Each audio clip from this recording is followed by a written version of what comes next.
Welcome, everybody. Smiley faces all over the place.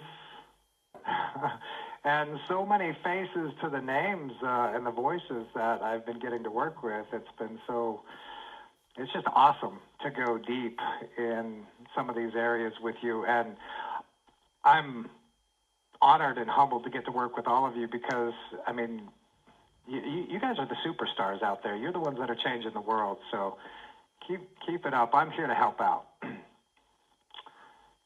We've been talking about a lot of different things, about this 2.0 version of yourself. We've been talking about active gratitude, meditation, the formula to accomplish anything faster and easier, clearing limiting beliefs temporarily and permanently. Man, should we just keep adding on more, or should we reinforce what we've already been talking about? Got the thumbs up from Doug. Doug, you keep your eyes on the road there, buddy. And your hands on the wheel, yes. Oh, fun. Well, how many of you saw Eric's lesson? I think it was today, might have been yesterday, the daily lesson that comes out in your email, showing up not just be yourself, right? Be your what? Your best self? Yeah, show up as your best self. We had a little confusion going back and forth about March 31st. What's our subject? So many of you might have had a delay on finding out what we're going to be talking about today. I've had requests from several of you to go deep.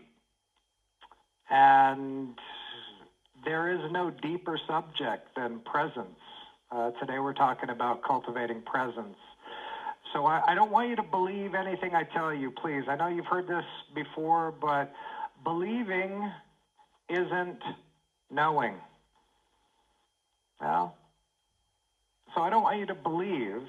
I would much rather cultivate how to know. Yeah? And so to begin with, we're going to start off with what is the definition of presence? If we're here to talk about cultivating presence, first and foremost, what is presence? And here's where egos and identities are going to start saying, come on. Egos and identities are going to start trying to get distracted with other things going on. Are we talking about presence again? Are we talking about ego again? Says ego. Presence is consciousness reclaimed from the mind.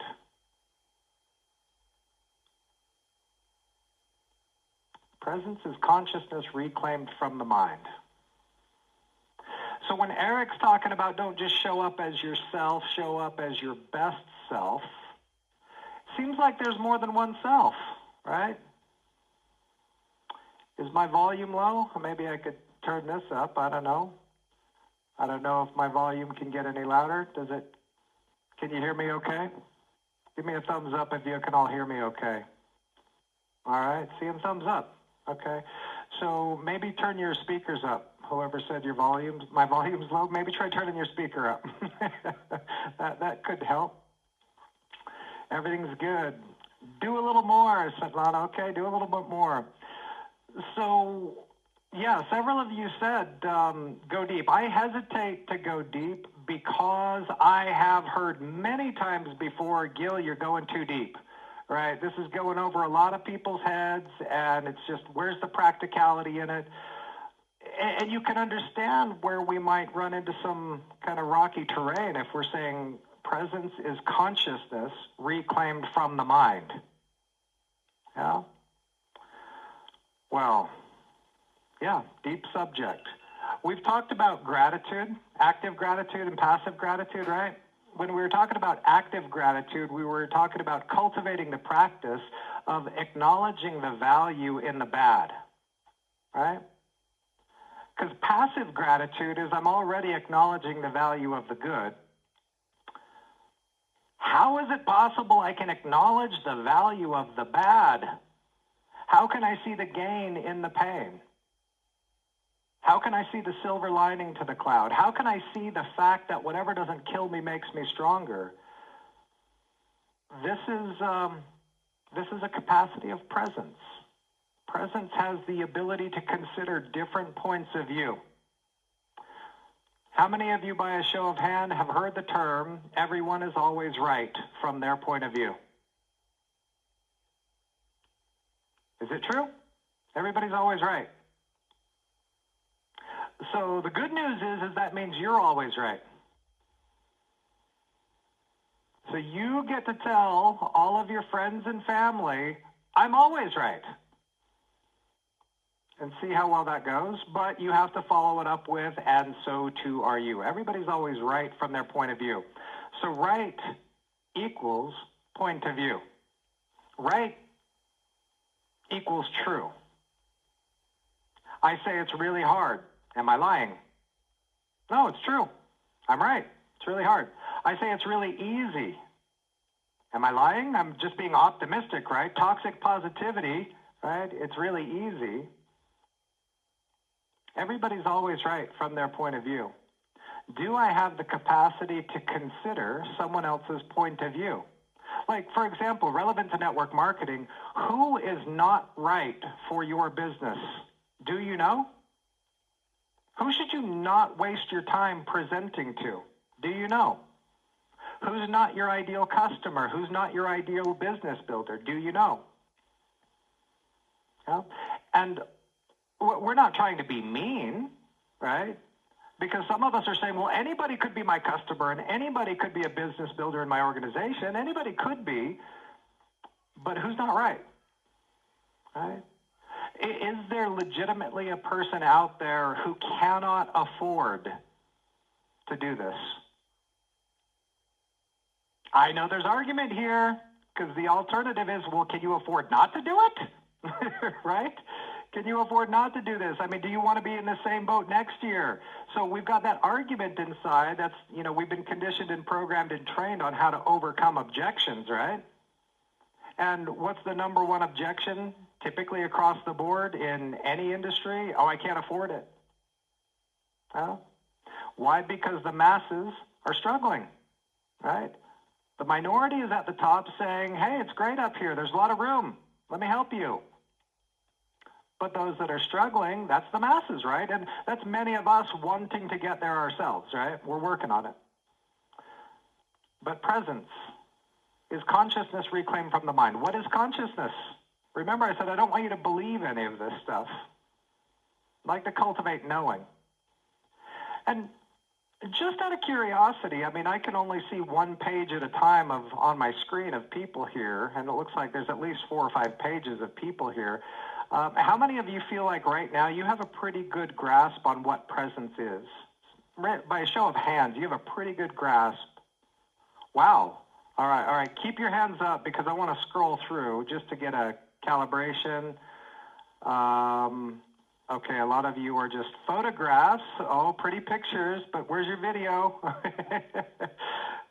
All right, so a lot of you have a pretty good grasp on what presence is. Okay, tell me, what is consciousness, please? All right, go ahead if you know what is consciousness. Right? Or tell me, what is the mind? If you know what the mind is. The mind doesn't show up on any anatomy chart. Right? You're not going to open up any anatomy chart and say, oh, there's the mind. You could say the body is the subconscious. I mean, that's been stated. Mind is a flow of thoughts. Well, isn't a flow of thoughts a flow of thoughts? Well, what is the mind? So you are familiar with the mind. You can change your mind. Your mind is your thoughts. Again, these are answers. So I'm going to ask you how many of you that are answering would say, I am absolutely confident that my answer is the truth. Absolutely confident. My answer is the truth. This is what the mind is. I know with absolute certainty what the mind is. If that's the question, how many of you can say, I know with absolute certainty what the mind is, put a thumbs up or a comment, or only if I decide to? Okay, I see that. Yeah, it's complicated. If consciousness reclaimed from the mind is presence, then in order to confirm I know what presence is, I have to be able to confirm what mind is, right? This is a big distinguishing factor. What is mind? Is anybody here familiar with Advaita Vedanta? Raise your hand if you have some familiarity with Advaita Vedanta. One, Nitya, I see you there. Yeah. Advaita Vedanta, to me, has the most to tell us about what is the mind. I mean, in academia, all your Princetons and Cambridge and, your Harvards, academia tells us the mind is a combination, academia tells us the mind is an embodied and relational process governing the flow of energy and information. That's academia. An embodied and relational process governing the flow of energy and information. Now, I see some of you scratching your head and rolling your eyes glazing over. Yeah, I'm right there with you. What the heck does that mean? An embodied and relational process. The mind is a process that governs the flow of energy and information. It's true, but it just doesn't give us a lot to work with. Now, I am not a Sanskrit expert, but my translation of what Advaita Vedanta tells us about the mind seems to be much more user-friendly. The mind is a combination of four things: memory, intellect, identity, and intelligence. Put those four together. There's the mind. Now, memory is everything you've ever experienced. Are your experiences conditioning? Yeah. And what have you learned from your experiences? I mean, even seeing it on TV, somebody else's experience, now that's my experience, it's just indirect, but it's still my experience. Or I had this experience in a dream. I can remember it. I know what it's like to fly like a bird. I know that feeling because I've had it in a dream, right? I can describe it. It didn't really happen in real life, but real life isn't real in the dream. The dream isn't real in real life. So this is where we try to wrap it up and try to bring it together to say, what can I do with this? Because again, if we go too far, many of you are just going to be saying, right?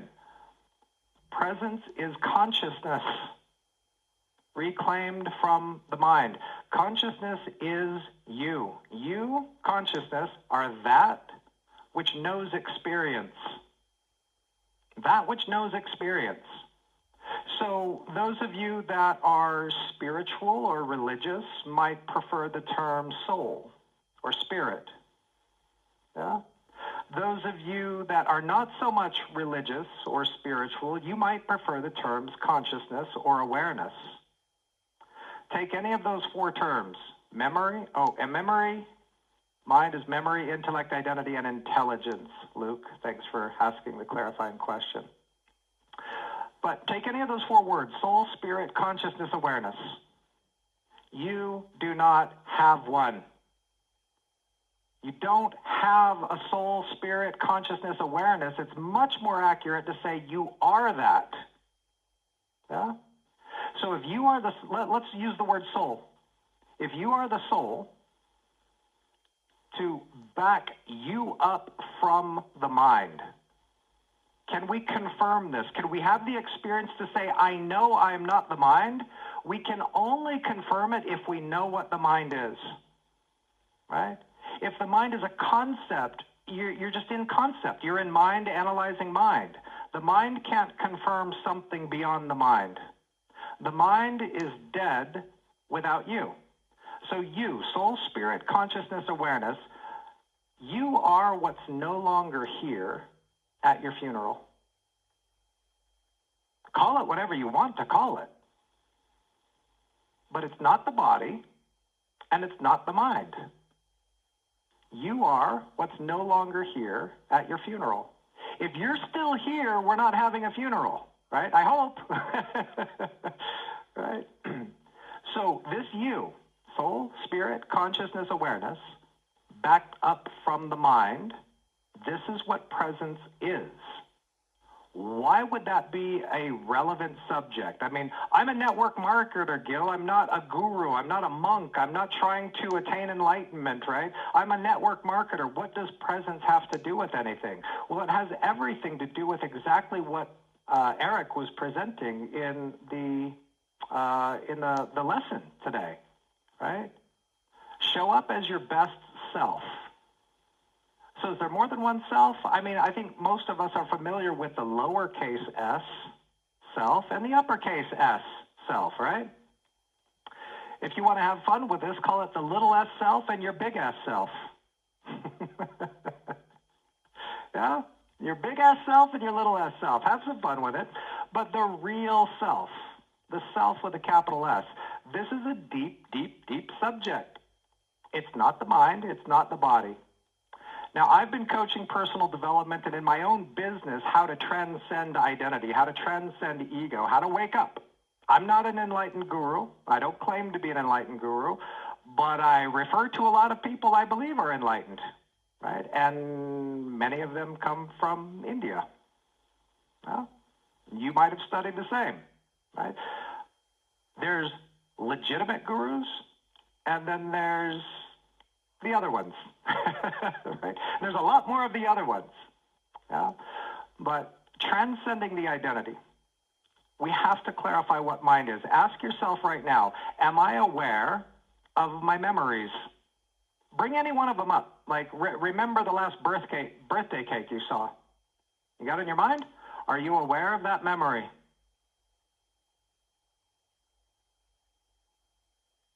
Easy to say. Yeah, I'm aware of the memory. Is that memory aware of you? You cannot say, because you're not the memory, right? Can I tell you what you're aware of? I mean, I could postulate, I could guess, but you know, you are aware. I'm aware.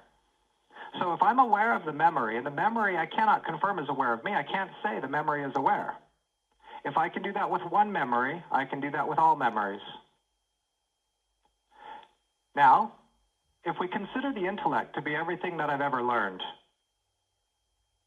a collection of what I've learned from my experiences, name one thing you've learned, right? How to overcome objections? How to stay disciplined and focused in your business? Or how to make really crunchy, flaky crust on a loaf of bread, right? Whatever it is, I don't care. Whatever you've learned, bring some lesson to mind that you've learned and ask yourself, am I aware of that knowledge?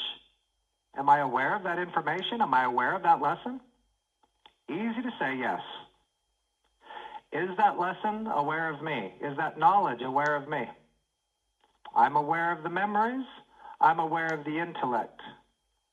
How about your identity? How about your little s self? Right? Are you aware of your little s self? These are your strengths and weaknesses. This is your personality, right? Anybody familiar with IFS, internal family systems? They talk about parts. A part of me wants to do this, but another part of me doesn't feel good about it. A part of me is really excited, but another part of me is really nervous. Parts. These can be said to be identities, plural. Yeah, parts, Gwyneth. So I'm aware of these parts, right? How do I know a part of me wants this, but another part of me wants that? What is this awareness that's aware of these parts? It's not the parts. Yeah? So what we're doing here is confirming, essentially we're leading to confirming I'm not the mind. And why is this relevant? Because the best self that can show up is your most authentic self, not your little s authentic self. Like, I could be kind of a jerk, right? A pushy salesperson, and that's just how I am. If you don't like it, that's your problem, but I'm succeeding. I'm riding to the top, right? Because he who dies with the most toys wins. That's my identity. I could be authentic to that jerk identity. Well, I could be authentic. That's just how I am. But is that really what I am? I am not identity. I'm not intellect. I'm not mind. I'm not identity. If you consider identity to be everything you believe about yourself, what do you believe? And what is believing? Believing is holding a past experience to be true. Yeah? Believing isn't knowing. If you think believing and knowing are the same thing, raise your hand. They're not the same thing, right? Knowing is absolute certainty based on direct perception and immediate experience. Direct perception and immediate experience. Right now, I'm not seeing any of you in your bathroom, thank goodness. But right now, because you're not in your bathroom, you cannot tell me that you know what your bathtub looks like. You can tell me what you think it looks like. If I said, how many water spots are on your faucet? I don't know, right? I'd have to go look. As soon as you have direct perception, now you can say, I know, right? So knowing is not a faculty of the mind. Knowing is a faculty of awareness. If I can be aware of the memories, aware of the intellect, and aware of the intelligence, put it all together, and aware of identity, I can say I'm aware of mind. If I'm aware of mind, I'm not mind. How many of you already believe in soul, spirit, consciousness, or awareness? Raise your hand. Soul, spirit. So again, you believe in this, but isn't knowing more powerful than believing? Yeah. So this is such a big, deep subject. We are so limited on time. I'm going to run through a way to cultivate presence, consciousness reclaimed from the mind. And I'm going to race through this. I will type something up, and I didn't realize we were going to go this far. This one, I wanted to meet you all where you're at. But outside of stillness meditation is one viable way to cultivate presence. Playing with little children is a way to cultivate presence. Creativity is a way to cultivate presence. Time in nature is a way to cultivate presence. But if you're cultivating presence, you are addressing the cause of all self-sabotage, suffering, negativity, and violence. Not knowing what you are. Believing what you are is not knowing. Right? Knowing the soul, knowing spirit, knowing consciousness, knowing awareness, knowing is not believing. When you know what you are, this is showing up as the greatest self you can be. How do you cultivate that? Here it comes. Here's the race. Write it down. Set up a reminder system. You need to have a reminder system. That reminder system needs to function in a way that has you receiving that reminder at least 10 times a day. 10 times a day minimum. When that reminder catches your attention, you're going to ask the question of yourself, on a scale of 1 to 10, what am I feeling right now?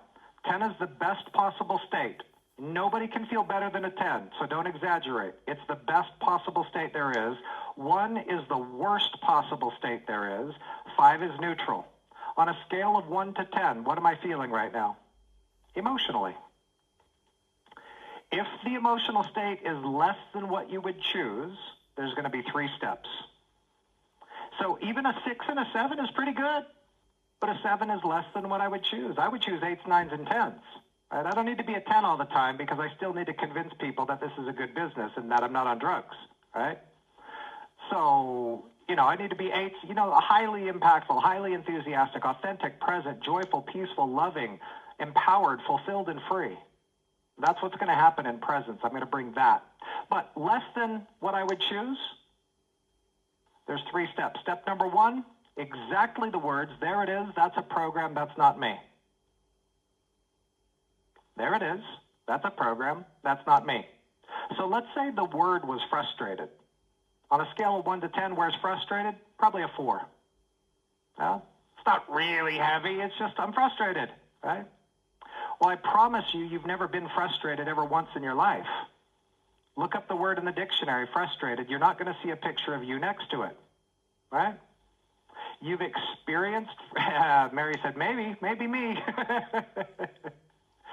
Maybe not. I was trying to read your lips there. Yeah. So I'm not frustrated. I experience frustration. The frustration comes and goes. I'm still here.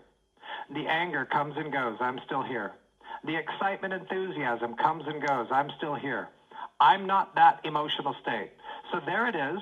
That's a program. That's not me as step one. Yeah? And this is a mental separation from it. Step two, I feel it here and it feels like this in your body. I feel it in my chest. It feels tight. It feels constricted. It feels heavy. It feels... We want to spend about 20 seconds in step two. This is the most important part. Step one, there it is. That's a program. That's not me.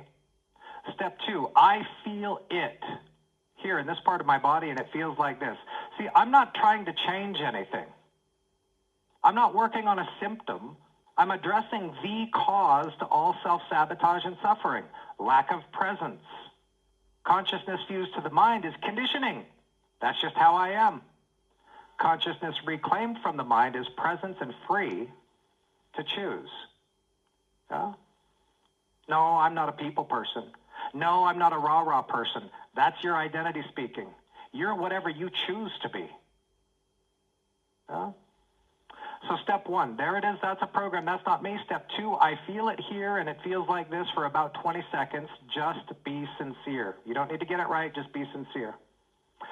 Step three is thank you for releasing that. I love you. I love you. I love you. Yeah? This is mental, physical, and emotional separation from a mind-body symptom without resisting it. If you're resisting it, what do we say? Resisting it feeds it, right? What you resist persists. We are not trying to change the symptom. We're getting present to the symptom. Thank you. Chili is saying, put some questions here in the chat if you've got questions for me. I'm still racing through this. Playing the guitar to cultivate presence. Yeah. Musical instruments. I mean, it's arguable. There's things that are going to cultivate mindfulness, which is like practicing presence. If presence is consciousness reclaimed from the mind, I mean, turn off the world. Turn off your thoughts. Turn off your liking and disliking. Turn off your judging and comparing. Turn off your wanting and not wanting. Right? Good luck. All of that's going to be happening in the mind. Stepping back from the mind. Presence. 10 times a day, only on reminders. 1 to 10, what am I feeling right now? If it's less than what you would choose, there it is. That's a program. That's not me. There's your mental separation without resistance. I feel it here and it feels like this. This is your physical and emotional separation without resistance. Thank you for releasing that. I love you, I love you, I love you. That is self-directed gratitude and compassion. You are not working on symptoms. You're not trying to change anything. You're cultivating presence. You're now becoming aware of what's happening in the mind-body without judgment, without any interest in changing it. You're aware of it. If you are feeling what you would choose, you start with step 2. So if I'm feeling an 8, I'm feeling amazing.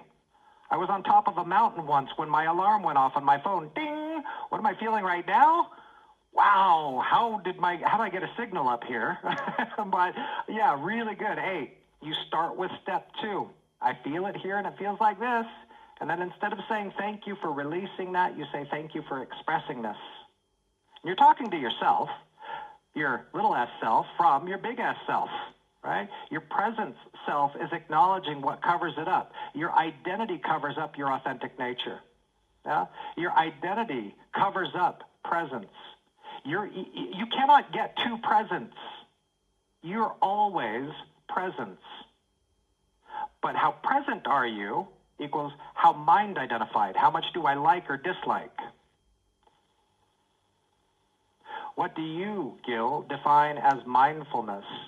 Yeah, mindfulness is typically what we're practicing when we're aware of what's going on in the moment, right? So a lot of therapies are going to be cultivating mindfulness, even like dialectical behavioral or cognitive behavioral. There's exercises where you inhabit the body. Name 5 things you can smell, or at least one thing. Name 5 things you can see, right? Name 5 things you can touch right now, right? You're kind of inhabiting the body. You're inhabiting the mind. right? And you're maybe more in control of the mind. So turn up the skill on mindfulness, and you're nurturing now presence, where the mind isn't running the show.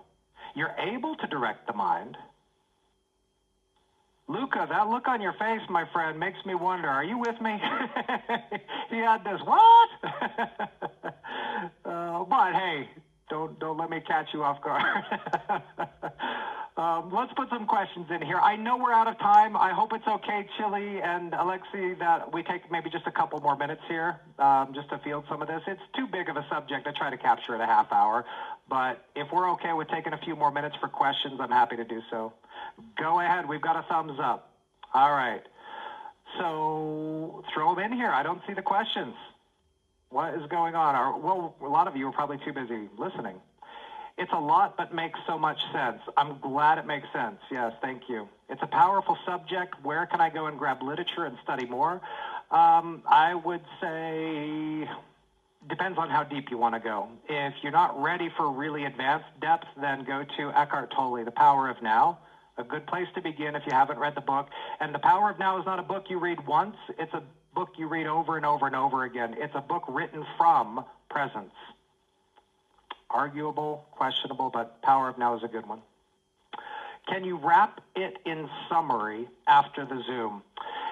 Yeah, we wrap up the Zoom probably within a couple minutes. I think one song after the Zoom is over. What I will do is, at the very least, I will type this up and have it presentable for next week. So that's going to require all of you come back. If you want the step-by-step outline of it, I will have it prepared where you can just take it out of the chat. Yeah, I'll send it over to Chili. And that way, yeah, we don't bog down Chili. I know Chili is amazing. Can we all give it up for Chili? Yay, look at that. I'm sure every single one of you has received a lot of help. Look at all those loves and hearts and claps coming up. She's put up with me and Alexi both, so I just want to say, if I can minimize the efforts on you, I will. So I'll bring it next week. We'll put it in the chat, and you can get it straight from here. Other questions?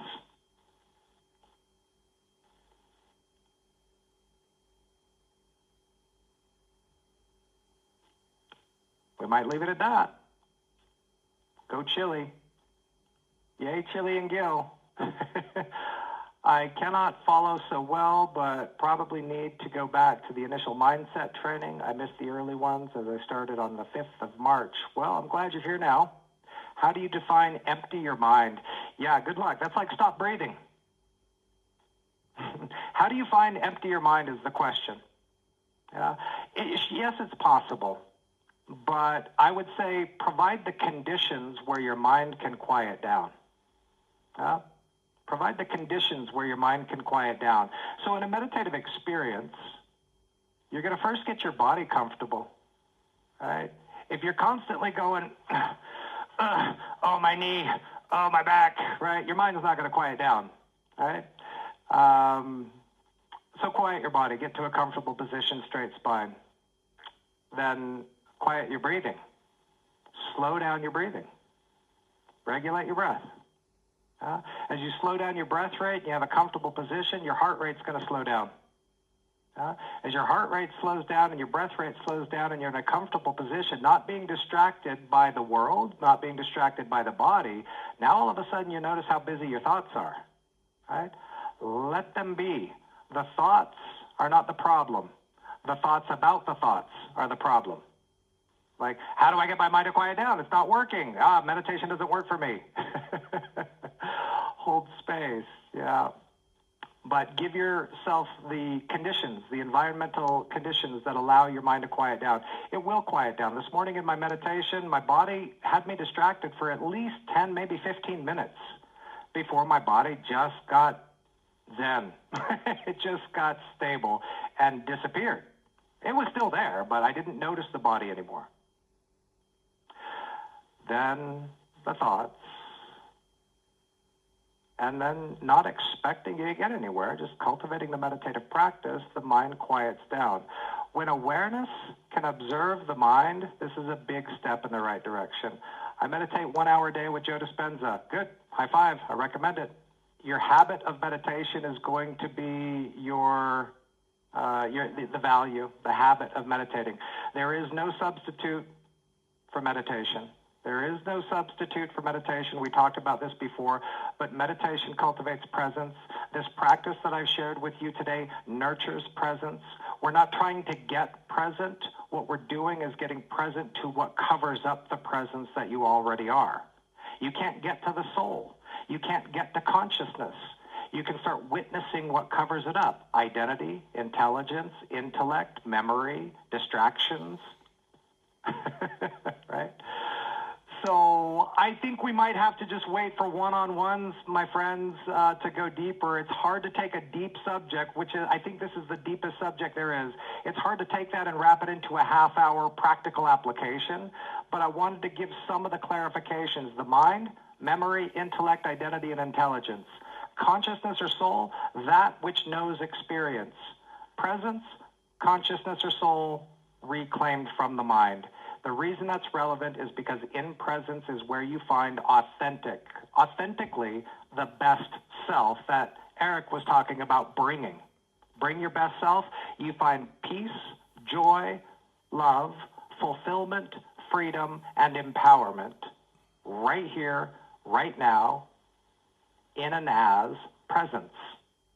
So that's what I've got for you today. So thank you all for your patience, and we'll turn it over to Chili or Alexia if we want to wrap it up. Thanks, everybody.